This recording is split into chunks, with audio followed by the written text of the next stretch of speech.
গ্রুপে একটু লিংক দিয়ে দিন। আমি একটু দেখাই দিচ্ছি তোমাদের দ্বারা, যেহেতু ক্লাসটা শুরু করার আগে আমি দেখাচ্ছি যে কোনো তোমাদের রিলেটেড অ্যাসাইনমেন্ট রিলেটেড যে কোনো নোটিশ, সকল নোটিশ বা অ্যাসাইনমেন্ট তোমরা কই থেকে কালেক্ট করো, নিজেরা এখান থেকে কালেক্ট করো। স্ক্রিন কি দেখা যাচ্ছে? স্ক্রিন শেয়ার দিচ্ছি কি না? স্ক্রিন আমি না স্যার দেখা যাচ্ছে না। আচ্ছা স্ক্রিনটা শেয়ার দিচ্ছি, আমি দেখাই তোমাদের। এটা কি? এটা একটা হলো ব্রাউজার, এটার নাম কি? গুগল, হ্যাঁ এটার নাম কি? Google Chrome. এটা ব্যবহার করি না আমরা, মোবাইলে তো ব্যবহার করি। জি স্যার। যে কোনো একটা ব্রাউজার, গুগল ক্রোম বলো বা ফায়ারফক্স, ফায়ারফক্স এগুলো যে কোনোটা দিয়ে ঢুকলাই, যে আমি ঢুকলাম। এখানে আমি একটা নতুন ট্যাব নিলাম। এখানে আমরা লিখবো ঠিকানাটা হলো www ডট, খেয়াল করো আমি দেখে দিই, DSHE.gov.bd, এই যে দেখো লেখাটা চলে আসছে, দেখা যাচ্ছে? জি স্যার। এই লেখাটা, এই যে www.dshe.gov.bd, এটা হলো মাধ্যমিক উচ্চ শিক্ষা এসএসসি এবং এসএসসি যে অধিদপ্তর নিয়ন্ত্রণ করে মাধ্যমিক শিক্ষা এবং উচ্চ মাধ্যমিক শিক্ষা, এই অধিদপ্তর হলো এটা, এটাতে সকল আপডেট নিউজগুলো পাওয়া যায়। তাহলে আমি এখানে ক্লিক করলাম, ক্লিক করলে আমাকে ওই ওয়েবসাইটে নিয়ে গেল। দেখো আমি ওয়েবসাইটে চলে আসলাম। এখন এই ওয়েবসাইটের চেহারাটা হলো এরকম, আমি এক নজরে দেখাই। তোমরা কোথায় যাবা? এখানে গেলে খুঁজে বের করতে হবে।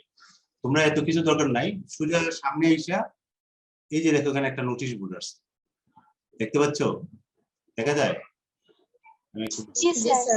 নোটিশ বোর্ড, এটা ছোট অথবা বড় দেখা যেতে পারে।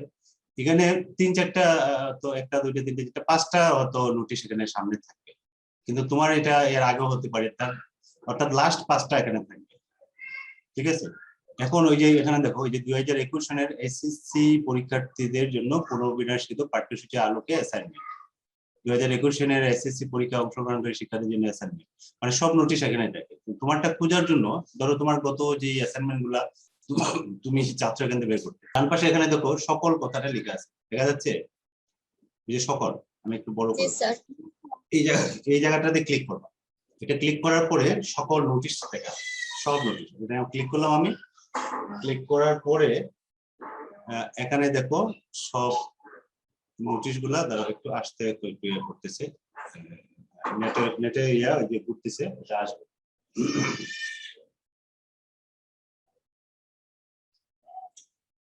এখানে সব নোটিশ এখানে এক জায়গাতে থাকবে, চলে আসছে। এই যে দেখো এখানে সব নোটিশ, তোমাদের যে আগের যে ইয়াগুলা এগুলো কিন্তু এখানে আছে, সবগুলো আছে এখানে, জাস্ট খুঁজে বের করতে হবে। একটু খেয়াল করো, যে প্রথম 5টা তো এই 5টা ছিল, এটা তো আমরা শুরুতে দেখলাম। এরপরে দেখো ওই যে 2021 সালে এসএসসি পরীক্ষা, তারপর উচ্চ মাধ্যমিক 2022, ওই যে দুইটা তোমাদের উচ্চ মাধ্যমিক 2022 এর পরীক্ষার্থীদের জন্য পুনর্বিন্যাসকৃত পাঠ্যসূচি আলোকে অ্যাসাইনমেন্ট ও মূল্যায়ন নির্দেশনার মনিটরিং কার্যক্রম স্থগিত। ওই যে তোমাদের যে স্থগিত করছিল ওইটা, এরপরে কিন্তু নতুন করে আবার আমাদের আর দেয় নাই কিছু, এটা দিচ্ছিল 31 তারিখ। তারপরে এই যে তোমাদের যখন দিছিল ওই যে এটা 2022 সালে এসএসসি পরীক্ষা এনসিটি পরীক্ষা কার্যক্রম সাময়িক স্থগিত, ওই যে 4র্থ সপ্তাহের অ্যাসাইনমেন্ট প্রেরণ, এই যে দেখো এখানে, তো তুমি এখান থেকে এটা বের করতে হবে। এরপরে ওই যে তোমার পরিণতি ও সুসারণ প্রথম পত্রের 4র্থ সপ্তাহের গ্রিড মোতাবেক 3 নং অ্যাসাইনমেন্টে ওই যে আসছে যারা, তাদের এটার একটা সংশোধন আসছে, ওই যে সংশোধনটা এখানে দেওয়া আছে। এখানে সব তথ্যগুলো এখানে আছে, ওই যে কিন্তু এখানে একটা পেজ, এর আগের যদি যেতে চাও তাহলে 2 নম্বর পেজে এখানে ক্লিক করবা, তাহলে তোমার প্রিভিয়াস পুরাতন পেজে নিয়ে যাবে। তো এখান থেকে তোমার অ্যাসাইনমেন্ট গুলা, ওই যে এখানে ডান পাশে যে পিডিএফ আছে এখানে ক্লিক করলে পিডিএফটা ডাউনলোড হয়ে যাবে। এখানে এই লোকের সবকিছু এখানে প্রদান করা হয়। বুঝতে পারছি? তাহলে প্রথমে আমরা যাবো হলো www.dshe.gov, তারপরে আমরা এখানে এসে দেখবো সামনে কিছু আছে কিনা, যদি না থাকে তাহলে সকলে যাবো, গিয়ে আমরা ওখানে দেখবো যে কোনো নোটিশ আছে কিনা। তাহলে আপডেট নোটিশটা তুমি সাথে সাথে জানতে পারো, যখন দেয় তখনই যা করে প্রতিদিন একবার এখানে ভিজিট করতে পারো। আর এটা আমাদেরও বলা আছে যে আমাদের বলা আছে 2বার ভিজিট করা, অফিসিয়ালি আমাদের স্টাফকে দায়িত্ব দেওয়া আছে যে একবার অফিসে ঢুকে, মানে সকালে 10টা-11টায়, আবার অফিস থেকে বেরোনোর আগে এটা ভিজিট করা, কারণ কোনো নিউজ থাকলে এর ভিতরেই হয় সকালে অথবা বিকেলে যে কোনো একটা দিয়ে দিতে। ওকে, আমরা আমাদের ক্লাস শুরু করি। আমরা যেটা ইয়ে করতেছিলাম আমরা গত ক্লাসে, তোমরা তো হোমওয়ার্ক দেও ভাই আমাকে, তোমরা কি করতে পারছো বিচ্ছিন্নতা যে আমরা পড়ছিলাম কন্টিনিউটি?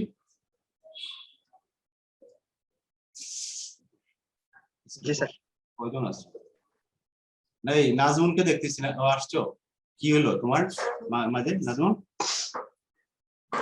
স্যার আমি একটু স্যার বিজি আছিলাম স্যার। আচ্ছা আচ্ছা ঠিক আছে, ক্লাসগুলো ওই যে আগের ক্লাসগুলো দেখো, আমরা দুইটা সংজ্ঞা পড়ছিলাম। আজকে আমরা তোমাদের এই আমরা যে কন্টিনিউটি যে কয়েকটা প্রবলেম ছিল, সম্ভবত 11, 12, 2-3টা বেশি না, অল্প কয়টা প্রবলেম, এগুলো কি করছো তোমরা? তামান্না করছিল গতদিন, আমাকে করি নাই স্যার, আমার 12-2 এ প্রবলেম হচ্ছে।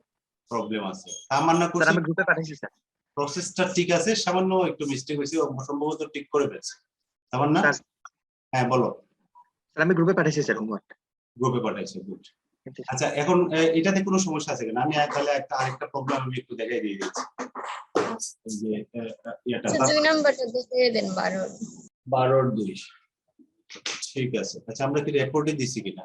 এটা কি রেকর্ডে দিছি? দিছি, ঠিক আছে। জি স্যার। ঠিক আছে, তাহলে আমরা ইয়াতে চলে যাই, আমি স্ক্রিনে চলে যাচ্ছি। আমরা 12 কত বলা? 12-2 12-2, গুড। 12-2 প্রবলেমটা আমরা দেখব। কন্টিনিউটির সংজ্ঞা নিশ্চয়ই আমাদের মনে আছে। একটা ফাংশনকে x y = fx, এই ফাংশনটাকে x = a বিন্দুতে আমরা কন্টিনিউয়াস বলবো যদি ওই বিন্দুতে ফাংশনটার একটা মান থাকে, মানে সংজ্ঞায়িত হয়, আর একটা হলো লেফট হ্যান্ড লিমিট এবং রাইট হ্যান্ড লিমিট বিদ্যমান থাকে, আর 3 নাম্বার শর্ত ছিল যে left hand limit, right hand limit এবং ফাংশনের মানটা একই হবে। এই তিনটা শর্ত যদি মানে তাহলে আমরা বলি ফাংশনটা কন্টিনিউয়াস, নাকি? জি স্যার। আচ্ছা এখন আমরা 12-2 যে প্রবলেমটা সেটা আমি একটু দেখতেছি।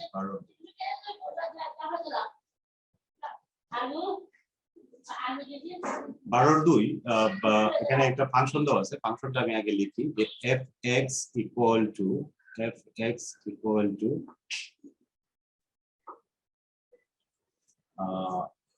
এখানে দেওয়া আছে 10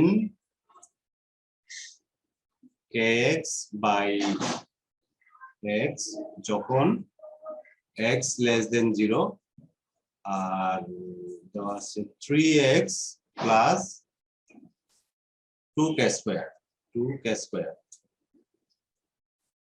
x > 0। স্যার এটা 12-2 না, ও 5, এটা 5, এটা করছি সবাই, আমি 12-2 করব না। এটাও দেখাইছিলেন। আচ্ছা এটাও দেখাই দিচ্ছি, যেটা করছি। ঠিক আছে। 12, এটা হলো 12-5, এটা হলো 12-5। আচ্ছা এটাও আমরা দেখি। দেখো এখানে বলা আছে যে শূন্য ব্যতীত k এর এমন একটা মান নির্ণয় করো, মানে k এর মান শূন্য হতে পারবে না, অর্থাৎ এখানে বলা আছে k = k, এটা হতে পারবে না। এটা ছাড়া k এর একটা মান বের করো, এমন একটা মান বের করো যেন নিচের ফাংশনটা x = 0 বিন্দুতে কি হয়? কন্টিনিউয়াস, মানে অবিচ্ছিন্ন হয়। অর্থাৎ x = 0 বিন্দুতে এটা কি হবে? অবিচ্ছিন্ন হবে। কন্টিনিউয়াসের বাংলা হলো অবিচ্ছিন্ন। তাহলে আমরা কি করব? অবিচ্ছিন্ন x = 0 বিন্দুতে অবিচ্ছিন্নতাটা আমরা এটা আমরা বের করব, বের করে এটার সাথে থেকে আমরা কি মানটা দেব, মূলত এটা আমরা দেখব x = 0 বিন্দুতে ফাংশনটা কন্টিনিউয়াস কিনা। মানে কন্টিনিউয়াস এই শর্তটা ব্যবহার করে আমরা কি করব? আমরা k এর মানটা বের করব। ঠিক আছে, তাহলে আমরা চেক করি আগে। তাহলে x = 0 বিন্দুতে আমরা দেখব, আমরা যে শর্তগুলো আমরা চেক করব, আমাদের মূলত হলো x = 0 বিন্দুতে এটা অবিচ্ছিন্নতা আমরা যাচাই করব। যাচাই করতে গিয়ে আমাদের k এর মানটা পেয়ে যাব। দেখো তাহলে নাম্বার 1 আমরা আসি। নাম্বার 1 এ আমরা বলতে পারি যে x = 0 যদি 0তে x = 0 বিন্দুতে আমরা ফাংশনের মানটা সংজ্ঞায়িত কিনা আমরা দেখি। তাহলে x এর বিন্দুতে ফাংশনের মান f(x), x এর মান কত? 0। তাহলে এখানে নিচের কোনটা হবে বলো তো? এটা কোনটা হবে, উপরেরটা না নিচেরটা? নিচেরটা। নিচেরটা, কারণ নিচে এখানে বলা আছে যে x এর মান x greater than or equal to 0 আর এটা হলো লেস দেন 0, তাহলে শূন্যের সমান হলে এটা, তাহলে এখানে কি হবে 3 তোমার ফাংশন হবে 3x প্লাস 2 k স্কয়ার, তাহলে x এর মান 0 যদি বসাই আমরা তাহলে এখানে কি দাঁড়াচ্ছে 0 প্লাস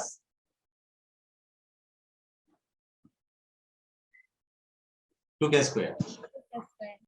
আচ্ছা, তার মানে 2k স্কয়ার, কে যদি একটা বাস্তব সংখ্যা হয় তাহলে এই মানটা সংজ্ঞায়িত, কারণ কে যে কোনো বাস্তব মানের জন্য এটা একটা বাস্তব মান, তার মানে এখানে আনডিফাইন্ড হওয়ার কোনো সুযোগ নাই। ঠিক আছে, প্রথম শর্তটা মানছে তাহলে আমাদের, তাহলে আমরা সেকেন্ড শর্ততে যাই।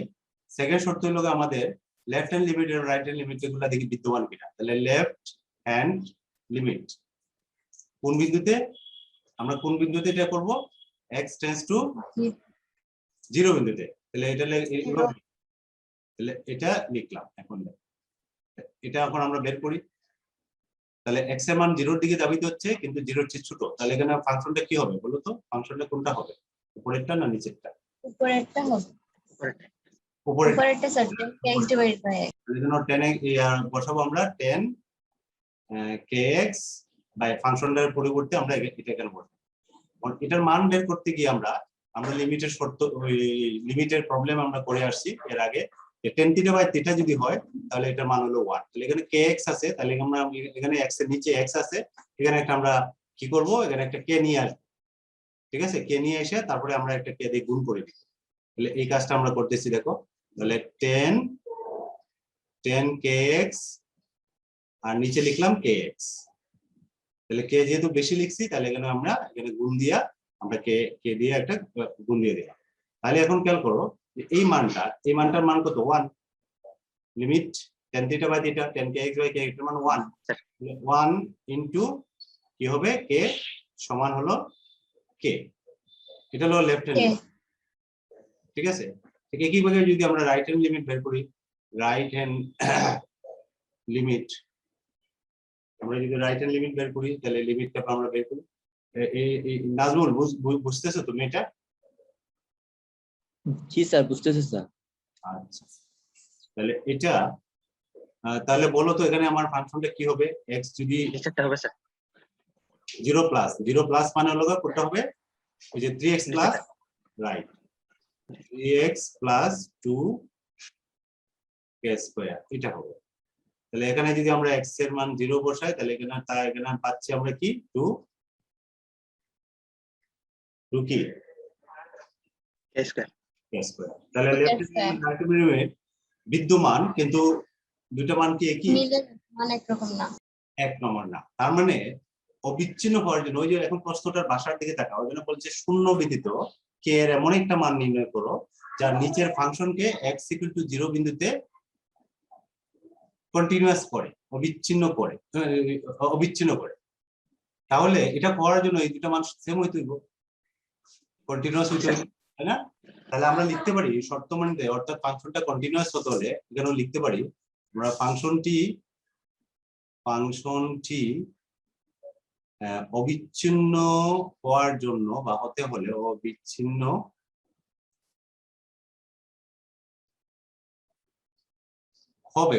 হবে যদি left hand limit equal to right hand limit সমান হয়, যদি L H left hand limit equal to right hand limit, এটা তো মিলতেছে না, এখানে এটাই লিখলাম, তার মানে এখানে আমরা বলতে পারি যে এই যে k equal to 2k square, তাহলে এটাকে যদি আমরা বাম পাশে নিয়ে আসি এখানে শূন্য দেই তাহলে 2k স্কয়ার, ঠিক আছে অসুবিধা নেই, 2k স্কয়ার মাইনাস k, তাহলে এখান থেকে 0, এখান থেকে যদি আমরা কমনটা নিয়ে লগা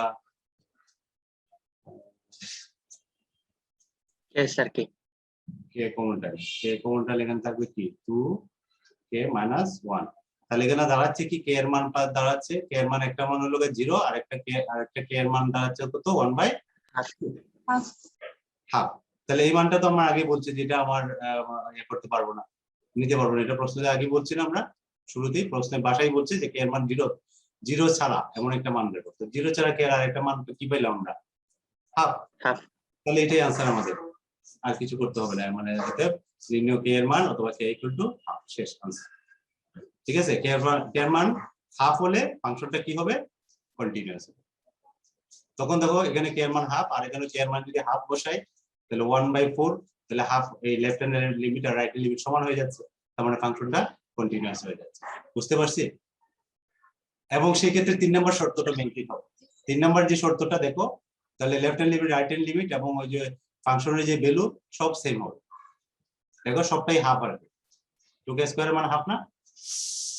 জি স্যার। k এর মানও হাফ, 2k স্কয়ার তাহলে পড়ে গেল। তাহলে নির্ণয় মান হলো হাফ। ঠিক আছে, তারপরে বলো তো কোনটা বলে 12/2? 12/2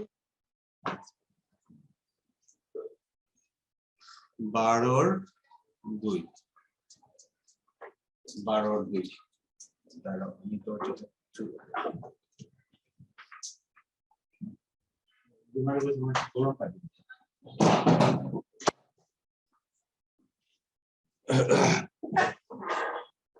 তো ওই 12/2 12/2 তো প্রতিদিন পড়ছিলাম না নাকি? না 12/2টা জি স্যার, জি স্যার। তাহলে এটা প্রশ্ন কেন আমাদের 12/3 করছিলেন? 3 করছিলাম। ও আচ্ছা আচ্ছা, রাইট রাইট, ঠিক আছে, অসুবিধা নেই, একই রকম। দেখো একটা প্রবলেম ভালো করে দেখি আমরা তাহলে। এটা না, এটা 12/3 এটা x, এখানে 0। তোমার অবশ্যই ডান পাশে যে শর্তগুলা দেওয়া আছে এই শর্তগুলা ভালোভাবে খেয়াল করবে। ডান পাশে কি দেওয়া আছে এখানে, এখানে যদি মিস করো, এই যে ডান পাশে ওই যে কমা দিয়ে যেটা লেখা আছে এটা যদি মিস করো তাহলে প্রবলেমটা ভুল হয়ে যেতে পারে।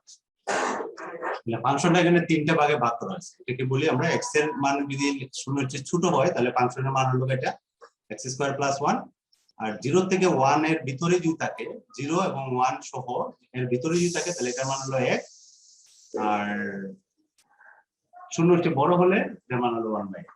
এখন তোমাকে বলছে আমরা x = 0 বিন্দুতে আমাদের কি করতে হবে, x = 0 বিন্দুতে এবং x = 1 বিন্দুতে এটার কন্টিনিউইটিটা চেক করব আমরা। এখানে প্রশ্ন বলা আছে যে x = 0 বিন্দুতে ফাংশনটা কন্টিনিউয়াস আর 1 বিন্দুতে এটা কন্টিনিউয়াস না, সরি এই বিন্দুতে হলো বলছে কন্টিনিউয়াস না, মানে এটাতে কন্টিনিউয়াস না বাট এটাতে কন্টিনিউয়াস, এটা প্রমাণ করতে বলছে। ঠিক আছে, x = 0 বিন্দুতে এটাকে বলছে বিচ্ছিন্ন। বিচ্ছিন্ন বিচ্ছিন্ন শাব্দিক অর্থটা বুঝি তো আমরা। কোন একটা ফাংশনের যদি আমরা গ্রাফ আঁকলে কোথাও যদি কোনো ছেদ না থাকে তখন এটাকে বলি আমরা অবিচ্ছিন্ন, আর এই গ্রাফ আঁকলে এটা যদি কোথাও ছেদ থাকে তখন এটাকে বলি আমরা বিচ্ছিন্ন। ঠিক আছে, এটা হলো শাব্দিক অর্থ আর কি। আর আমরা ম্যাথমেটিক্যালি আমরা প্রমাণ করব, এই যে আমরা দেখতেছি এখন কিভাবে আমরা দেখব।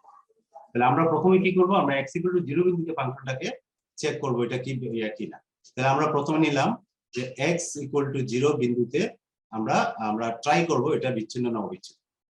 ঠিক আছে, আমরা এটাই লিখলাম যে x = 0 বিন্দুতে বিচ্ছিন্নতা নির্ণয় বা এটাই, অথবা x = 0 বিন্দুতে আমরা চেক করতেছি। তাহলে প্রথম পয়েন্টটা কি আমরা করব, x = 0 বিন্দুতে ফাংশনটা মানটা বের করব। তাহলে x = 0 বিন্দুতে fx আমরা দেখব fx আমরা এখন তাহলে কোনটা লিখব, 2 নাম্বারটা স্যার। 2 নাম্বারটা, এই যেখানে বলাই আছে 0, তাহলে fx = 1। ঠিক আছে, তাহলে x এর মান যদি আমরা 0 বসাই তাহলে এটা 0 মানে হলো এটা কি সংজ্ঞায়িত, এটা একটা ভ্যালিড মান।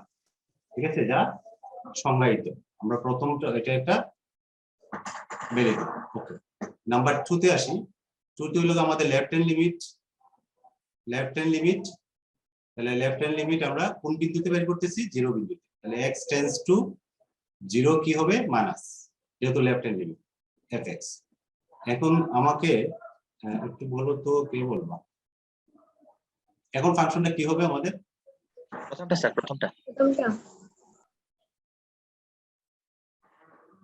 প্রথমটা যে 0 মাইনাস মান হলো 0 এর দিকে দাবিত হচ্ছে কিন্তু 0 এর চেয়ে ছোট। তাহলে এখানে হবে আমাদের আমরা লিখবো limit x tends to 0 minus, আর এখানে হবে x² + 1। x এর মান যদি আমরা 0 বসাই তাহলে এটার মান আসছে 0 + 1 মানে হলো 1। তাহলে লেফট হ্যান্ড লিমিটের মান পেলাম আমরা 1। এখন রাইট হ্যান্ড লিমিট বের করি, তাহলে রাইট হ্যান্ড লিমিট এটা যদি আমরা বের করি, limit x tends to 0 plus fx। সূচি আছো? সূচি সূচি আছো? হ্যাঁ স্যার। বলো তো এখন এখানে ফাংশনটা কি হবে? 0 প্লাস যদি হয় তাহলে উপরের ফাংশন থেকে আমরা কোনটা নেব? এখানে ফাংশনের মানটা কি বসাবো? 0 প্লাস 3 নম্বর যে ওইটা। Good, 1/x 1/x। আচ্ছা দেখো আমরা যখন এখানে 1/x আমরা বসাই দিচ্ছি এখানে লিমিটটা, তো এই x এর মান যদি আমরা 0 বসাই এটা কি পাবো আমরা? অসংজ্ঞায়িত স্যার। অসংজ্ঞায়িত। এটা অসংজ্ঞায়িত একটা মান পাবো, ঠিক আছে? তাহলে আমরা এখানে লিখবো আমরা তুমি এটাকে এইভাবে লিখতে পারো, এটাকে লিখতে পারো আনডিফাইন্ড। Infinity sir. এটাও লিখতে পারি আমরা কন্ট্রোল জেড দিয়ে, তারপর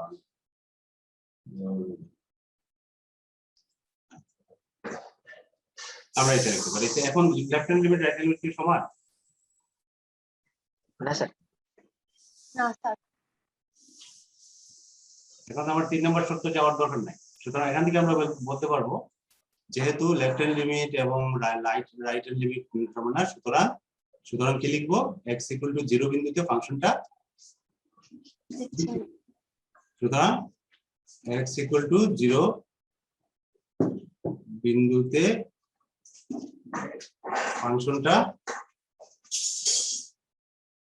ফাংশনটি বিচ্ছিন্ন। বুঝতে পারছি সবাই? জি স্যার। দ্বিতীয় অংশটা পারবো করে দিব 1 বিন্দুতে। একইভাবে তিনটা শর্ত চেক করবো। আমরা যদি x ইকুয়াল টু 1 বিন্দুতে চিন্তা করি, ধরো x ইকুয়াল টু 1 বিন্দুতে যদি চিন্তা করি, তাহলে x ইকুয়াল টু 1 বিন্দুতে আমরা যদি করি, তাহলে এক নাম্বারটা দেখো x ইকুয়াল টু 1 বিন্দুতে 1 বলছে না নাকি? 1 এ, হ্যাঁ 1 বিন্দুতে ফাংশনের মানটা আগে বের করি। তাহলে আমরা দেখি আমরা এখন 1 হলে কোন ফাংশনটা হবে? এই যে সরি মাঝখানেরটা স্যার। এই যে দেখো এই যে এখানে দেওয়া আছে 1 এর সমান হলে অথবা ছোট হলে এটা দেওয়া আছে। তাহলে fx ইকুয়াল টু আমরা লিখব কি? x লিখব, তাহলে এটার মান হলো 1। আর নাম্বার 2 এ আসি, লেফট হ্যান্ড লিমিট আমরা লিখলাম limit x tends to 0 fx, তাহলে সরি 0 না, এখানে কি হবে?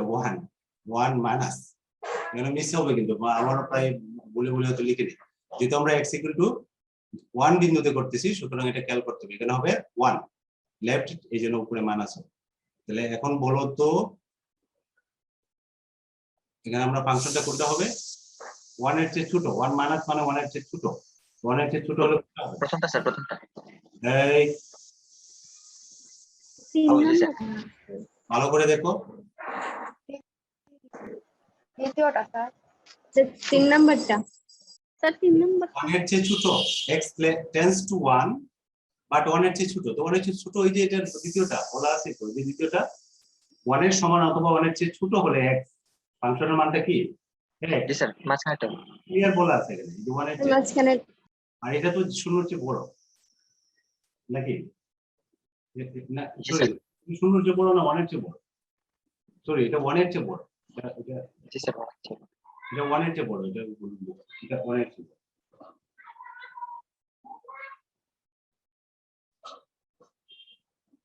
এই তাহলে তো আমরা এখানে ইয়া লিখছি, তাহলে 0 প্লাস হলে এটা এই জায়গাটাতে তো আমরা ভুল করছি, আমরা ওই যে সংজ্ঞাতে বলবো দেখো নিজেই আমরা ভুল করছি। আমরা বলছিলাম লেখার সময় এটা ভালোভাবে খেয়াল করবে, যে শর্তটা লিখতে আমি ভুল করছিলাম। তাহলে এখানে কি হবে? এই জায়গাটাতে ফাংশনটা কি হবে? এটা হলো 0 প্লাস, 0 প্লাস হলে কিন্তু x হবে, এখানে শুধু x হবে নাকি? 0 বিন্দুতে না, 0 চেয়ে ছোট। অলরাইট, ঠিক আছে, তাহলে এটার মান আসতেছে 0। দেখো এই জায়গাটা দেখো, এই জায়গাটা দেখো, এই জায়গাটা আমরা ভুল করছিলাম। এখানে রাইট হ্যান্ড লিমিট যদি আমরা বের করি, তাহলে আমরা লিমিট কি লিখবো? x tends to 0 plus fx, তাহলে 0 প্লাস হলে এটা কোনটা হবে? 0 প্লাস হলে লিমিট 0 প্লাস কোনটা দ্বিতীয়টা না fx এর মান কি হবে x না জি স্যার x হবে তাহলে x এর মান 0 বসাও তাহলে এটার মান কত 0 আর এখানে রাইট লেফট হ্যান্ড লিমিটের মান কত 1 আর রাইট হ্যান্ড লিমিটের মান 0 এখন বাকিটা ঠিক আছে এই লাইনটা কেটে দাও এই লাইনটা ইনফিনিটি হবে না এটা আমরা এখানে 1 মানে 0 লিখে দিয়েছিলাম এই জন্য প্রবলেমটা হয়েছে ঠিক আছে এটা কি বুঝতে পারছো এই জায়গাটা বলটা ওই যে ধরা গেছে সবাই কি বুঝছে এই জায়গাটা বলটা কোথায় ছিল জি স্যার এখানে আমরা ভুলে x গ্রেটার দেন 0 লিখছিলাম আসলে এখানে x গ্রেটার দেন 1 বইয়ে দেওয়া আছে x গ্রেটার দেন 1 তো 1 হলে তো আমার এটার সাথে সম্পর্ক না আমার 0 প্লাস যদি হয় তাহলে আমাদের 0 চেয়ে বড় হলে আমাদের ফাংশনটা হবে এটা আর 0 চেয়ে ছোট হলে ফাংশনটা হবে এটা ঠিক আছে ওকে তাহলে এটা হয়ে গেল আর এটা যেটা করতেছিলাম আমরা 1 এটা তাহলে এটা কি হবে 1 মাইনাস হলে এটা কি হবে 1 মাইনাস হলে আমাদের হবে x ফাংশনের ভ্যালুটা হবে কি fx হলো x তাহলে এটার মান কত 1 আর রাইট হ্যান্ড লিমিট কি হবে এবং আমরা এখান থেকে যদি রাইট হ্যান্ড লিমিট বের করি right hand limit limit x tends two 1 plus এই যে এখানে 1 প্লাস fx তাহলে 1 প্লাস হলে এখন কোনটা হবে ফাংশনটা 1 প্লাস 3 নাম্বারটা স্যার 3 নাম্বার হ্যাঁ তাহলে এখানে আমরা ফাংশনের ভ্যালুটা বসাবো এখানে লিমিট তো থাকবে x টেন্ডস টু 1 প্লাস আর এখানে লিখবো 1 বাই x এখানে x এর মান যদি আমরা 1 বসাই তাহলে এটা হলো 1 বাই 1 মানে হলো 1 এটা গেল 2 নাম্বার আর 3 নাম্বার শর্তটা দেখো 3 নাম্বার শর্তটা আমরা বলছি যে লেফট হ্যান্ড লিমিট আর রাইট হ্যান্ড লিমিট দুটো কি সমান জি স্যার এটা কি সমান তিনটা মান সমান কিনা দেখো তো এই যে f of 1 এটার মান হলো 1 লেফট হ্যান্ড লিমিটের মান হলো 1 আর রাইট হ্যান্ড লিমিটের মান হলো 1 তার মানে এটা সমান তাহলে তিনটে শর্ত মানছে না একটা শর্ত দুটো শর্ত তিনটে শর্ত সুতরাং আমরা বলবো যে সুতরাং x = 1 বিন্দুতে ফাংশনটা কন্টিনিউয়াস সুতরাং এই বিন্দুতে ফাংশনটা কন্টিনিউয়াস ফাংশনটি অবিচ্ছিন্ন বুঝতে পারছি জি স্যার জি স্যার আর কোনটা সমস্যা আছে না স্যার আচ্ছা তাহলে তোমরা হোমওয়ার্ক গুলো করে পাঠাবা না করলে তো আমি বুঝতে পারবো না তোমরা আসলে কি আছে আমরা আজকে আমরা আরেকটা জিনিস শুরু করতে যাচ্ছি কত মিনিট আছে 4 মিনিট আমরা কি নতুন জিনিসটা আবার ঢুকে শুরু করব রিলিজ নিয়ে যদি প্রিপারেশন না আচ্ছা স্যার জি স্যার 40 তো বেজে গেছে হ্যাঁ ঠিক আছে তাহলে আমরা আবার ঢুকে যাই আমরা আবার নতুন করে ঢুকে যাই তাহলে আমরা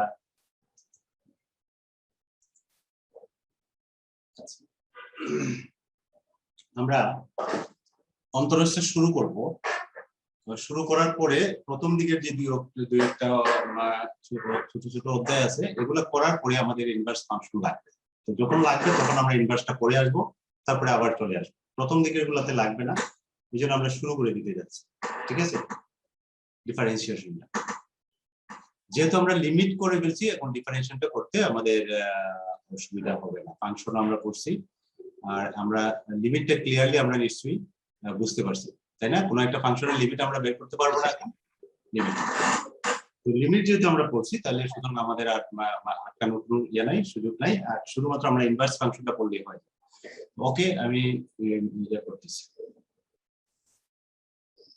তোমরা অন্তরজটাকে কয়েকভাবে আমরা সংজ্ঞা দিতে পারি কয়েকটা ভাবে দিতে পারি আমরা সহজ থেকে যাই আস্তে আস্তে সহজ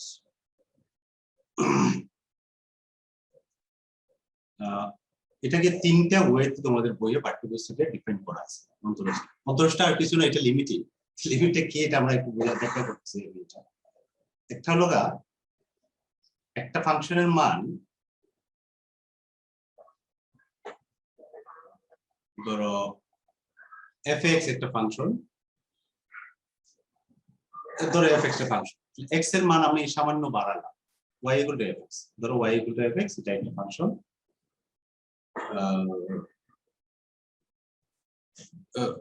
এটা একটা ফাংশন x এর মান যদি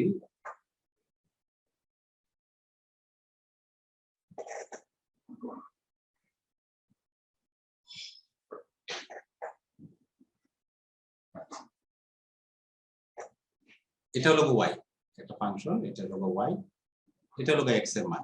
এদিকে যে মানগুলো আছে এক্স এর মান, এক্স এর মান আমি ক্ষুদ্র পরিমাণ বাড়াইলাম, বাড়াইলে ফাংশনের মানটা হলো এটা, ফাংশনের মানটা হলো এটা, বা ক্ষুদ্র পরিমাণ বাড়াইলাম তখন ওয়াই এর মানটা হলো, ওয়াইটাই তো ফাংশন, যেটাকে বলি ওয়াইটাকে বলি ফাংশন। এই যে এখানে, এই যে এখানে ছোট ত্রিভুজ তৈরি হয়েছে, ঠিক আছে, ছোট ত্রিভুজ তৈরি হয়েছে না এখানে, দেখা যাচ্ছে কিনা তোমরা কি দেখতে পাচ্ছ? আমি একটু বড় করি, তোমার হয়তো দাগগুলো এতটা স্মুথ হয় নাই, একটু খেয়াল করো। এটা হলো y ইকুয়াল টু fx একটা ফাংশন, এটা হলো y ইকুয়াল টু fx একটা ফাংশন। তো x এর মান ধরো, এটা x এর মান ধরো মনে করো 1, 1 এর জন্য এটা, এটা ধরো 1.1 অথবা সামান্য একটু বাড়াইলাম 1 পয়েন্ট মনে করো 0.1, এটার মান হলো এটা, এটা 1 পয়েন্ট মনে করো 0.2, এটার জন্য এটা। তার মানে x এর মান এটার জন্য ফাংশনের মানটা y এর মানটা হলো এটা, x এর মান এটা, এটার এতে এই ফাংশনটা দেখো এখানে ইনক্রিজ হচ্ছে, ইনক্রিজ হয়ে যাচ্ছে। এই এখানে যে ছোট ত্রিভুজটা তৈরি হয়েছে, ত্রিভুজটার কথা যদি চিন্তা করো, এখানে যদি আমরা এখানে যদি একটা সমকোণী ত্রিভুজ আমরা বলতে পারি এটাকে, যে এই ত্রিভুজটাকে আমরা একটা সমকোণী ত্রিভুজ হিসেবে চিন্তা করতে পারি। এটা হলো ক্ষুদ্র পরিমাণ, এটাকে বলে আমরা এক্স এর পরিমাণ বাড়াইছি কতটুকু, ক্ষুদ্র পরিমাণ। এই অংশটাকে আমি, এই ছোট্ট ত্রিভুজটাকে আমি আলাদা নিয়ে আসলাম, ধরো ছোট্ট ত্রিভুজটাকে আমি এটা নিয়ে আসলাম, এরকমই রাখি। এটা হলো আমার ডেল এক্স, অর্থাৎ এক্স এর মান ক্ষুদ্র বাড়াইলাম, এখান থেকে এখানে এই যে পরিমাণটা, এই যে এই পরিমাণটা, এটা হলো ডেল এক্স, এটাকে আমরা ডেল এক্স দিয়ে প্রকাশ করি, অর্থাৎ এক্স এর পরিমাণ অল্প বাড়াইলাম। এক্স এর মান ডেল এক্স দিয়ে বোঝায় কি, এক্স এর মান ক্ষুদ্র পরিমাণ বৃদ্ধি করা হবে। করানোর পরে এই যে এই অংশটা, অর্থাৎ এখান থেকে এই অংশটা, এটাকে নাম দিয়ে আমরা ডেল ওয়াই, অর্থাৎ এটা হলো ডেল ওয়াই, আমার এই অংশটা হলো আমার ডেল ওয়াই, অর্থাৎ এক্স এর মান ক্ষুদ্র পরিমাণ বাড়াইছি, ডেল এক্স বাড়ানোর কারণে ওয়াই এর মানটা বাড়ছে কতটুকু, ডেল ওয়াই বাড়ছে, ডেল ওয়াই বাড়ছে না? আমরা যদি নাম দিই, এই যে ডেল ওয়াই, ওয়াই এর বৃদ্ধি এবং এক্স এর বৃদ্ধি, এই দুইটার যে অনুপাতটা, এই অনুপাতটা কি বলা হয়, অন্তরজ।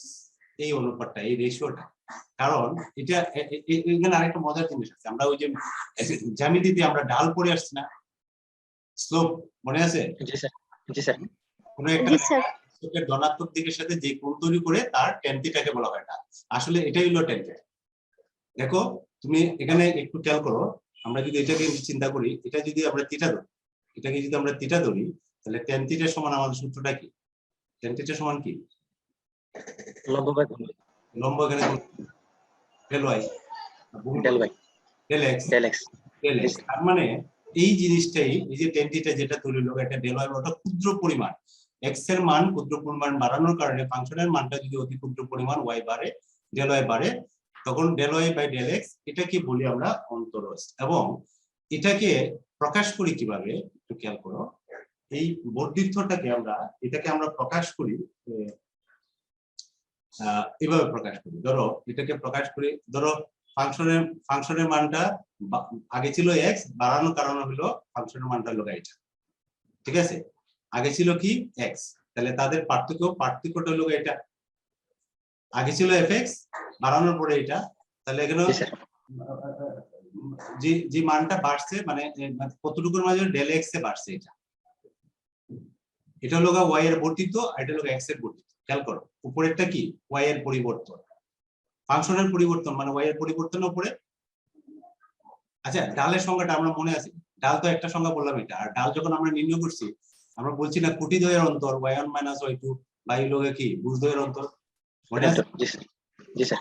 কিন্তু একই সূত্রে গাথা, তোমরা মনে করবে না ওই যে ওইটা আরেকটি সেটা এটা না, এই জিনিসটাই খেয়াল করো, তাহলে আমাদের মানে পুরো জিনিসটা খেয়াল। ডাল মানে লোক কোটির অন্তর বাই ভুজ দ্বয়ের অন্তর, তাহলে এখানে এটা লোক একটা কোটি। আমরা একটু আগে দেখলাম না, ওই যে যখন ফাংশনটা নিলাম, ধরো মানে এটা হলো, এটা হলো ধরো fx, আর এটা হলো তোমার fx প্লাস ডেল, এতটুকু মনে করো ডেল x, এটা ধরি, এটা হলো তোমার ধরো y, যদি আমি y1 ধরি, ধরো এটা ধরো y2, যেটাই ধরো আগে যেভাবে ধরো। আমরা এখানে পরিবর্তনটা হচ্ছে কি, এটা আর এটা বিগফল। এই যে দেখো উপরে কি করছি আমরা, এটা হলো তোমার যদি y2 ধরো, আর এটা যদি y1 ধরো, তাহলে y2 - y1 অথবা y1 - y2 যাই ধরো, ঠিক আছে। আর এখানে পরিবর্তনটি কি হচ্ছে, ওই যে এখান থেকে এখানে যে পার্থক্যটা, এটা ওই যে x1 - x2, এটা পরিবর্তনটা আমরা কি দিয়ে প্রকাশ করছি, ডেল এক্স দিয়ে প্রকাশ করছি। বুঝতে পারছি? তাহলে এখানে দেখো কোটি দুইয়ের অন্তর, আর এখানে হলো ভুজ দুইটার অন্তর, একই জিনিস না? জি স্যার। এখন এটাকে আমরা প্রকাশ করবো কিভাবে? কাজের সুবিধার জন্য এটাকে লিমিটে নিব, কারণ ডেল এক্স এটা বারে বারে ব্যবহার করতে আমাদের অসুবিধা হবে। ডেল এক্সটাকে আমরা একটা প্রতীক ইউজ করবো, এটাকে আমরা নাম দেবো এইচ, এটাকে নাম দেবো আমরা এইচ, আমরা দেবো এইচ। আর ফাংশনের ক্ষেত্রে আমরা এখানে লিখবো এক্স প্লাস ডেল এক্স, না লিখে লিখবো F F F plus h, আর এখানে লিখবো লগা এক্স। তো দেখো এখানে আর নিচে লিখবো কি, নিচে লিখবো লগা এইচ। তাহলে এটা আর এটা জিনিসটা একই হয়ে যাচ্ছে। দেখো আমরা ডেল এক্সটা রিপ্লেস করলাম কি দিয়ে, এইচ দিয়ে। ডেল এক্সটা কি? এক্স এর ক্ষুদ্র পরিমাণ বৃদ্ধি, অতি ক্ষুদ্র পরিমাণ বৃদ্ধি, এটাকে আমরা প্রকাশ করলাম এইচ দিয়ে। এই যে এটাকেই বলা হয় অন্তরজ, যেটাকে আমরা প্রকাশ করি ডিওয়াই ডিএক্স দ্বারা, এটাকে প্রকাশ করে নেব ডিওয়াই ডিএক্স দ্বারা। এবং এই সূত্রটাকে বলা হয় মূল নিয়ম। আমি আবার লিখে দেখাচ্ছি এটাকে। এখানে আমরা যেটা আমরা পাইলাম এতক্ষণ আলাপ করলাম, ডিওয়াই ডিএক্স। দেখো এটাকে আমরা প্রকাশ করি এটা দিয়া, এটার অর্থটা হলো limit h tends to 0 f of x plus h, এটা হলো ফাংশনের মান h, x এর মান h পরিমাণ বাড়ানোর কারণে ফাংশনের মানটা হলো এটা, আর ফাংশনের পূর্বের মানটা হলো এটা fx। তাহলে ফাংশনের মানের পার্থক্য বাই হলো ওই যে আমার x এর যে পরিমাণটা বৃদ্ধি করছে, এটাকে বলে আমরা dy dx বা অন্তরজ। ঠিক আছে? এই যে এই সূত্রটা আমরা কাজে লাগাই আমরা প্রবলেম সলভ করব। দেখো তো এটা আমরা বুঝছি কিনা। এটাকে আমরা দেখো উপরে কি করছি, এটা দিয়ে আমরা তাহলে এটাকে আমরা কবে করতে, এটাকে বলতে পারি আমরা ডালও বলতে পারি। এটা ডাল না ফাংশনের? জি স্যার। এটা ডাল। আর এটা আমরা বলতে পারি এটা পরিবর্তনের হার। উপরে হলো তোমার y এর পরিবর্তন আর নিচে হলো x এর পরিবর্তন, দুইটাকে ভাগ করছি আমরা, ভাগ করছি না? তাহলে dy dx হলো কি, মানে ফাংশনের পরিবর্তনের হার বলতে পারি। খেয়াল করো, একটা বলতে পারি আমরা এটা একটা ডাল, ডালটা তো আমরা বললামই। আরেকটা হলো পরিবর্তনের হার, x এর মান তুমি বাড়াইলে, বাড়ানোর কারণে y এর কি পরিবর্তন হয়েছে, সেই পরিবর্তনটাকে আমরা x এর যে মানটা বাড়াইলাম এটা দিয়ে ভাগ করলাম, ভাগ করে আমরা যেটা পাইলাম সেটা পরিবর্তনের হার। ঠিক আছে? তাহলে এটাকে আমরা এইভাবে ডিফাইন করতে পারি, একটা হলো ডাল হিসেবে, একটা হলো ফাংশনের মানের x এর বৃদ্ধির জন্য y এর যে পরিবর্তনটা হয় সেটাকে বলা হয় dy dx। তাহলে dy dx টা আমরা ডালও কিন্তু বলতে পারি। আমরা কিন্তু প্রবলেম সলভ করব। আমরা এর আগে জ্যামিতিতে যখন আমরা ডাল নির্ণয় করছি, ডাল সূত্র যে ওই সূত্রগুলো ব্যবহার করছি, y এর মান আছে x এর মান আছে x2, অথবা ওই যে tan থিটা ধরে থিটাটা বের করে তারপরে বাই করছি। আমরা কিন্তু এখানে এই সূত্রটা দিয়ে আমরা কিন্তু ডাল বের করতে পারবো। তোমাদের কিছু প্রবলেম আছে, দেখবে যে এটা ডাল বের করব, এই রেখাটার এই বিন্দুতে ডাল বের করব, তখন কিন্তু আমরা ওই সূত্র ছাড়াও আমরা এই সূত্রটা দিয়ে ব্যবহার করতে পারবো। এখন আমরা একটা প্রবলেম দেখি, এই সূত্রটা ব্যবহার করে আমরা কিভাবে dy dx এর মান বের করব। তাহলে আমাকে এক কথায় মানে মূল বিষয়টা যেটা, মানে dy dx টা কি, এক কথায় যদি বলি, আমি এত কিন্তু এত স্ট্রেস না করে, dy dx টা কি? অন্তরজ কি মানে ঢাল স্যার, ঢাল, ডাল, একটা রেখার ডাল, ডাল বলতে পারি এটা ডাল। আবার আরেকটা জিনিস এটাকে আমরা এটাকে বলতে, এটাকে স্পর্শকের ডালও বলতে পারি। এটাকে এইভাবে আমরা চিন্তা করতে পারি। ধরো এটা একটা কার্ভ, এটা রেখা, এটা আমরা এটা হলো আমার পি বিন্দু, এটা হলো কিউ বিন্দু। কিউ বিন্দু থেকে ধীরে ধীরে আমি যদি এখানে নিয়ে আসি, এখান থেকে এখানে, এখান থেকে এখানে, এখান থেকে এখানে, একদম পি এর কাছাকাছি নিয়ে আসতে পারি। এটা একে, অর্থাৎ পি এবং কিউটাকে আমরা যদি কাছাকাছি নিয়ে আসি, তাহলে রেখাটা কি পরিবর্তন হবে? প্রথম রেখাটা ছিল এটা, পরের রেখাটা হবে এটা, ধরো বিন্দুটা এটা, পরের রেখাটা হবে এটা, এরকম হবে হইতে হইতে এক সময় এটার সাথে মিলে যাবে না? জি স্যার। জি স্যার। আমি বিন্দুটাকে এইভাবে দিই, ধরো এক সময় এরকম মিলে যাবে। তো মিলে গেলে এটা হয়ে যাবে স্পর্শক। এখানে যখন মিলে যায় তখন এটা স্পর্শক হবে না? এই যে যখন কিউটা পি এর সাথে মিলে যাবে, কিউটা যখন পি এর, কিউ টেন্ডস টু যদি পি হয়, কিউটা পি এর যদি নিকটবর্তী হয়, তখন পি কিউ রেখাটা একটা পি বিন্দুর সাথে মিলে যাবে। তখন ওই রেখাটা যদি আমরা চিন্তা করি, রেখাটা হয়ে যাবে একটা স্পর্শক, অর্থাৎ এই স্পর্শক। এই স্পর্শকের যে ডালটা সেটা হলো dy dx, এটা হলো dy dx। ঠিক আছে? তাহলে এটাকে আমরা দুইভাবে বলতে পারি। একটা বলতে পারি এটা হলো স্পর্শকের ডাল হিসেবে বলতে পারি। আমরা বলতে পারি যে মানে x এর অতি ক্ষুদ্র পরিবর্তনের জন্য y এর যে পরিবর্তন হয়, x এর পরিবর্তনের জন্য ফাংশনের যে পরিবর্তন হয় তার যেই হার, সেটাকে dy dx বলা হয়। তাহলে dy dx আমরা বলবো স্পর্শকের ডাল, অথবা বলবো x এর পরিবর্তনের জন্য y এর যে পরিবর্তন তার হারকে বলবো dy dx। ঠিক আছে? তাহলে দুইটা জিনিস একটু আমরা মাথায় রাখবো, একটা হলো স্পর্শকের ঢাল আর একটা হলো পরিবর্তনের হার। কার পরিবর্তনের হার? এক্স এর অতি ক্ষুদ্র পরিবর্তনের জন্য ওয়াই এর যে পরিবর্তন হয় সেটার যে হার সেটাকে বলবো আমরা dydx। ঠিক আছে, এবং এটার সূত্রটা হলো একটু আগে আমরা যেটা দেখলাম, এটাকে বলে মূল নিয়ম। আমরা যে সূত্রটা আমরা একটু আগে দেখলাম, লিমিট দিয়ে আমরা লিখলাম না, h টেন্ডস টু 0, এই সূত্রটা ভালো করে খেয়াল করবা, f of x plus h minus f of x by h। এই সূত্রটাকে বলা হয় মূল নিয়ম, এটাকে বলি আমরা dydx এর মূল নিয়মের সূত্র। অনেক সময় পরীক্ষাতে থাকে যে মূল নিয়ম এটা বের করো, বা এটা ব্যবহার করে আমরা অনেক সূত্র তৈরি করব এবং এই সূত্রগুলো ব্যবহার করে পরবর্তীতে আমরা প্রবলেম সলভ করব। আমি একটা দেখাচ্ছি, একটা সূত্র দেখাচ্ছি, আমরা একটা মূল নিয়মে আমরা একটা প্রবলেম সলভ করব। ধরো আমরা ধরে নিলাম তোমার পরীক্ষা থাকলে এটা মূল নিয়মে, যে নিয়মটা আমরা এখন দেখলাম, মূল নিয়মে তোমার x to the power n, এই সূত্রটা প্রায়ই কাজে লাগে। এত এর অন্তরজ নির্ণয় করো, অন্তরজ বের করো বা নির্ণয় করো, এই প্রশ্ন। ঠিক আছে, যদিও এটা আমরা মূল নিয়ম করতেছি, পরবর্তীতে কিন্তু এটা আমরা সূত্র হিসেবে ব্যবহার করব। তাহলে এটা আমরা কিভাবে করবো তখন? এখানে তাহলে ফাংশনটা কি এখানে বলো তো, এখানে ফাংশনটা কোনটা? ফাংশনটা হলো এইটা x to the power n, এটা না ফাংশন? তাহলে আমরা ধরে নিলাম, আমরা যদি মূল নিয়মে করব খেয়াল করো, তাহলে আমরা ধরে নিলাম আমাদের মূল যে ফাংশনটা fx টা হলো আমার, fx টা হলো x to the power n। তাহলে আমাদের আরেকটা কি লাগবে? f of x plus h লাগবে, h লাগবে না? তাহলে f of x plus h সমান কি হবে তাহলে দেখো, তাহলে x এর পরিবর্তে আমরা কি বসাবো?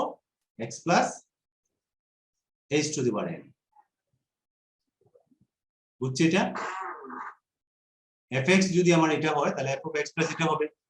ঠিক আছে, এখন আমরা জানি, আমরা জানি এটা কিন্তু y, মানে fx যেটা এটাই হইলো আমার y। তাহলে আমাদের বের করতে হবে কি? dydx, এটা বের করতে হবে না মূল নিয়মে? আমরা জানি, আমরা এখানে লিখবো, আমরা জানি এই সূত্রটা আমরা লিখবো, একটু আগে আমরা যে সূত্রটা আমরা পড়লাম, আমরা জানি এই সূত্রটা লিখবো কি? লিমিট কি লিখবো? কি লিখবো? x নাই h, আমি x লিখবো, h লিখবো, h টেন্ডস টু 0, এখানে একটা দাগ দিব, উপরে লিখবো f of x plus h, আর মাইনাস লিখবো minus f of x by লগা h h। এর উপরে পাওয়ার n থাকবে না স্যার উপরে? হ্যাঁ বলো, স্যার এটা তো সূত্র। প্রত্যয় বলো কি বলছিস? স্যার এই যে উপরে পাওয়ার হিসেবে n থাকবে না স্যার? না, আগে তো আমরা সূত্রটা লিখলাম, এটা তো আমরা সূত্রটা ও আচ্ছা, জি স্যার। এখন আমরা মানটা বসাবো।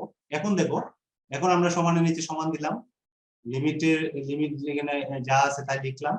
এখন আমাদের এই মানটা তো আমরা বের করে রাখছি, এই যে বের করে রাখছি এখানে, এই মানটা তো আমাদের আছে। তাহলে এখানে আমরা লিখবো কি?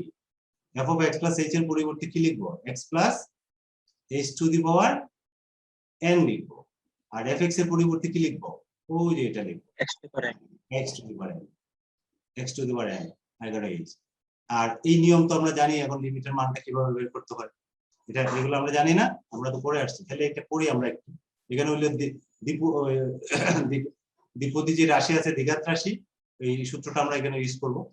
এরকম করছি আমরা, কিন্তু লিমিটে করছি।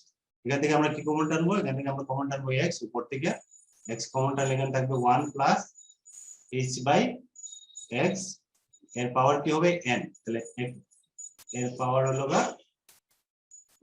n, আর এখানে হলো x to the power n। দেখো এখন আমরা লিমিটের কাজ করতেছি, আর কিছু না। ঠিক আছে, তাহলে এই x to the power n এটা বাইর করে নিয়ে আসলাম, বাইর করে নিয়ে এসে এটা কমন টান আমি ডান পাশে লিখব। তাহলে আমরা এখানে limit sorry h tends to 0, এটা h, আর এখানে x to the power n টা কমন যদি নিয়ে আসি, কমন নিয়ে আসলাম, আর এখানেও থাকবে 1 plus h by x to the power n minus কি হবে? 1, আর নিচে আছে তোমার h। এখন বলো তো, এখন কি করব আমরা? এখন তো আমরা জানি তাহলে আমাদের x to the power n by h এটা আমি একটু সামনে লিখে নিলাম, আর 1 প্লাস এই যে এটা 1 plus h by x to the power n, এটা আমরা সূত্র জানি না, 1 plus x to the power n, এই যে 1 plus x to the power n binomial theorem, 1 plus nx plus, মনে আছে nx plus n into n minus, হ্যাঁ জি sir. Equal to x square, এটা এরকম না বসি, এখানে x এর জায়গা কি হবে, x এর জায়গা হবে h বাই x, তাহলে আমরা এখানে আমরা এই সূত্রটা ইউজ করব, তাহলে 1 plus n into x, x মানে কি h বাই x, এটা হলো আমার x, plus n into n minus 1 by factorial 2 কি হবে x স্কয়ার, এটা হলো আমার x, এটার পুরোটা হলো x, তাহলে x স্কয়ার, তারপরে এটা হবে তৃতীয় টার্মটা যদি আমরা লিখতে চাই তাহলে n ইনটু n নাম লিখলে হবে, সবগুলো তো জিরো হবে, কিন্তু ওই আরেকটা টার্ম লিখতেছি এই জন্য, না লিখলেও হবে, লিখতেছি এই জন্য এটা ফ্যাক্টোরিয়াল 2 মানে ফ্যাক্টোরিয়াল 3, একটা সিরিজ যখন লিখতে হয় এটার একটা কিছু প্রথাগত নিয়ম আছে, আচ্ছা আমি বলতেছি তোমাকে, এই ক্ষেত্রে না লিখতে হবে, তিনটা টার্ম আছে, একটা দ্বারা যখন লিখতে হয় অ্যাটলিস্ট তিনটা টার্ম লিখতে হয়, বুঝছেন, দ্বারা যে কোনো সিরিজ লিখতে হলে অ্যাটলিস্ট কমপক্ষে তিনটা টার্ম লিখতে হয়, তো আমার যেহেতু ওই যে a1 আর a1 ক্যান্সেল হয়ে যায়, তখন তো আর তিনটা টার্ম থাকবে না, থাকবে দুইটা টার্ম, বুঝছো বিষয়টা, যদিও এই ক্ষেত্রে আমরা একটা ইগনোর করি, নাম্বারের ক্ষেত্রে কোনো কম দিই না, কিন্তু লজিক্যাল যুক্তিটা হলো যে কোনো একটা সিরিজ লিখতে হলে তিনটা পদ অবশ্যই উল্লেখ থাকতে হবে, বুঝতে পারছো তোমরা? জি স্যার। বুঝতে পারছি। দেখো এই 1 এবং এই 1 আমার এটা যেটা না লাগবে, তাহলে এখানে আমার পদ থাকতো 1 1 ক্যান্সেল হয়ে দুইটা টার্ম থাকবে, দুইটা টার্ম যদি আসলে সিরিজকে প্রকাশ করা যায় না, এটা এটা একটা ম্যাথমেটিক্যাল একটা বিধিনিষেধ আছে, মানে যে কোনো সিরিজ লিখতে হলে তিনটা টার্ম লিখতে হবে, তাহলে এখানে x to the power n h, এখানে a1 এবং a1 ক্যান্সেল, আর এখান থেকে তুমি কমন টানো, কি কমন টানো h বাই x কমন জানা, এই যে h বাই x, আমরা এখান থেকে কমন টানলাম h by x, h by x common টানলাম, কমন টানার কারণে এখানে থাকবে লোগা 1, তারপরটা সরি n থাকবে, এখানে হবে n minus 1 by factorial 2, h by x একটা গেলে এখানে থাকবে আরেকটা থাকবে, তারপর একটা থাকবে লোগা n into n minus 1 n minus 2 by লোগা ফ্যাক্টোরিয়াল 3, এটা ফ্যাক্টোরিয়াল 2, সরি ফ্যাক্টোরিয়ালটা ভুলে গেছে, এখানে h বাই x স্কয়ার থাকবে, তাই না, স্কয়ার প্লাস জনবল কমে গেছে কি ব্যাপার কি, স্যার এখন একটা ক্লাস আছে শেষ আমাদের, এখন দেখো এই এইচএস ক্যান্সেল আর ক্যান্সেল না, জি স্যার। আর এখানে কি তাহলে কি থাকতেছে, তাহলে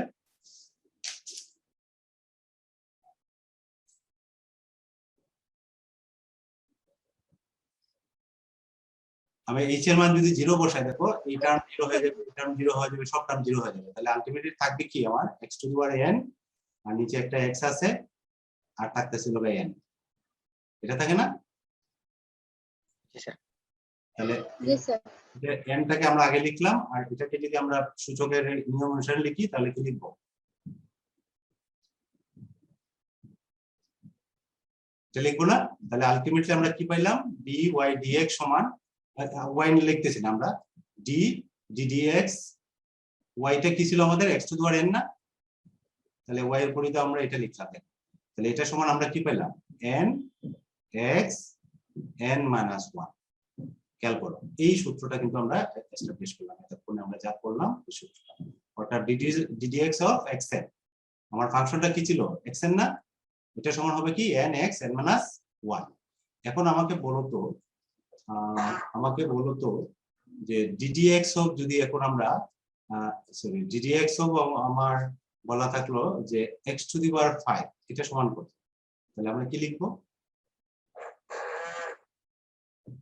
কি লিখবো জিনিয়া বলো, 5x to the power 4, good 5x to the power 4, এটা তো সরাসরি এটা হলো মূল নিয়ম আমরা এস্টাবলিশ করলাম, আর এখন পরবর্তীতে যখন আমরা করব ধরো এরকম আছে ddx অফ তোমার আছে x x টু দি পাওয়ার কিছু আছে, মনে করো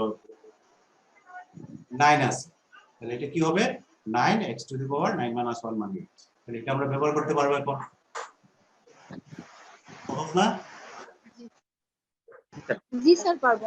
এরকম কিছু সূত্র আছে। আচ্ছা, এখানে যদি মাইনাস থাকে তোমার vdx অফ তোমার থাকলো লগা x টু দি পাওয়ার ধর থাকলো লগা -3, তাহলে কি লিখবো আমরা বলো তো?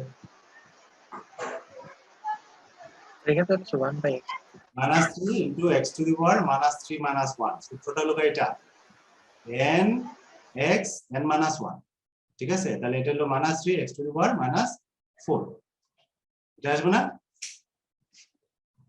জি স্যার। এটা আসবে আসলে এরকম আসবে, এটা আমরা লিখবো এটা। বুঝতে পারছি? জি স্যার। তোমাদের আমি কাজ দিলাম, কাজ দিলাম। উদাহরণে মূল নিয়মে কয়টা প্রবলেম করা আছে উদাহরণে, ঠিক আছে? sin a cos a tan x sin cos tan, ঠিক আছে? তিনটা at least, যে পারো ছয়টা অনুপাত আছে না sin থেকে জি স্যার। এরকম ছয়টা অনুপাত আছে না? জি স্যার। মূল cos x স্যার ছয়টা অনুপাত মূল নিয়মে তার অন্তরজ বের করো, ছয়টা, ঠিক আছে? এটাই কাজ। sin এর cos এর যদি at least তিনটা করবা, কিন্তু চেষ্টা করো ছটাই, যেটা না পারো সেটা আমি আগামী দিন দেখাবো, ঠিক আছে? ঠিক আছে স্যার বলো। স্যার 7 নাম্বার চ্যাপ্টারের পরীক্ষা বাকি রয়েছে। আচ্ছা, এটা আমরা আগামী দিন কথা বলবো না, এখন যেহেতু সময় নাই, ঠিক আছে? আগামী দিন কথা বলবো না, আমরা পরীক্ষাটা নিয়ে নিব, ঠিক আছে? তাহলে তোমাদের কাজ হলো মূল নিয়মে 6টা অনুপাতের অন্তরজ বের করা, ঠিক আছে? sin থেকে জি স্যার। cosec করে দেব, cosec করে দেব, ঠিক আছে? তাহলে আজকে আমরা রেখে দিই। জি স্যার। আসসালামু আলাইকুম স্যার। আসসালামু আলাইকুম। আদাব স্যার।